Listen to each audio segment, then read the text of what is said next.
positive thinking won't let you do anything. I get so annoyed when I hear some people enthusiastically stand up and say, man, with positive thinking you can just do anything. Just believe it, and man, think about it positive enough, you can do it. I believe that's ridiculous. See, I'm 60 years old. I don't care how positive I got. I could not whip a boxing champion. I don't care how positive I got. I could not play football in the NFL or the basketball in the NBA. I don't care how positive I got. I couldn't perform major surgery on you and have you live.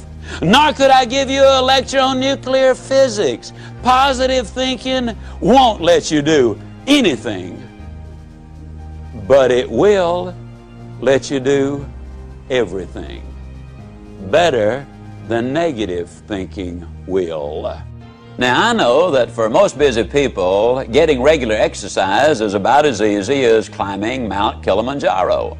But it can be done. You've just got to have a plan. You've got to set some goals, because it's just as difficult to reach a destination you don't have as it is to come back from a place you've never been. Unless you have definite, precise, clearly defined goals, you will not realize the maximum potential that lies within you. And this applies to every aspect of your life, not just to exercise. Now, here's some steps you can take towards that end. First, identify your goals, and next, set a deadline for reaching them. Make a list of obstacles you have to overcome to reach your goals. Identify the people who can help you overcome those obstacles, and make a list of skills you have and those you need to achieve your goals, and then develop a plan.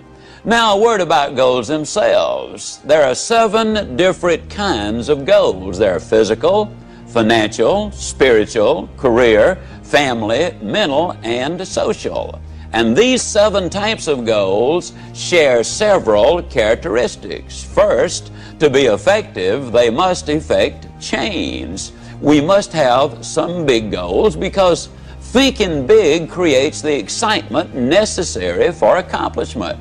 Second, you must have some long-range goals so that short-range frustrations don't stop you in your tracks. Occasionally, circumstances do arise that are beyond your control, and oftentimes obstacles such as market changes, sickness, accidents, or family problems can be pretty intimidating.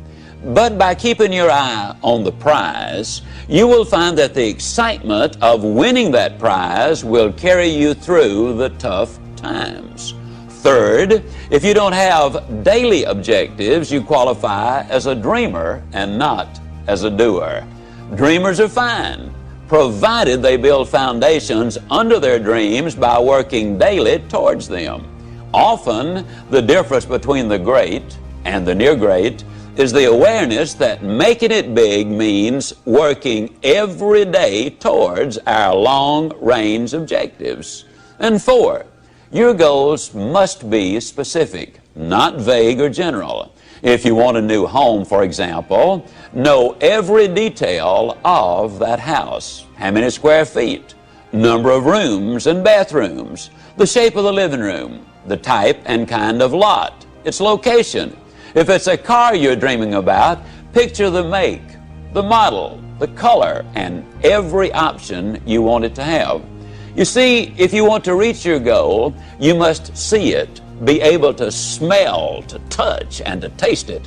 Know how it looks and what it feels like in your own mind. Before you can reach that goal, you see, it is true that whether you think you can or think you can't, you are generally right. Step number 6, you need to feed your mind with the good, the clean, the pure, the powerful, and the positive. Let me ask you a question. If I were to come into your living room one day with a pail of garbage and dump it on your living room floor, what do you think you'd do? I bet I can answer the question. You would either get your gun and say to me, now Ziegler, I'll bet you can clean that up. Or you'd get on the telephone and you'd call the police. Or you'd whip me as long as I was there. Those are things you would probably do. I mean, and then for months you'd be talking about this crazy guy came in my home, dumped garbage on the floor, ought to shot him. As a matter of fact, I wish I had. But we could clean the garbage up off your living room floor. But what about the garbage that we dump in our mind every single day? Einstein said that it takes 11 correct inputs to overcome one incorrect input. And a lot of the things which go in our minds and in our children's minds is not a thing in the world but pure garbage. I would ask you to do this. Evaluate what you read and what you view. Evaluate it in this light. Will this really help me to accomplish my objectives in life? Or is this going to be a deterrent to me accomplishing my objectives in life? Remember, you're what you are and where you are because of what's gone into your mind. And you can change what you are, you can change where you are by changing what goes into your mind.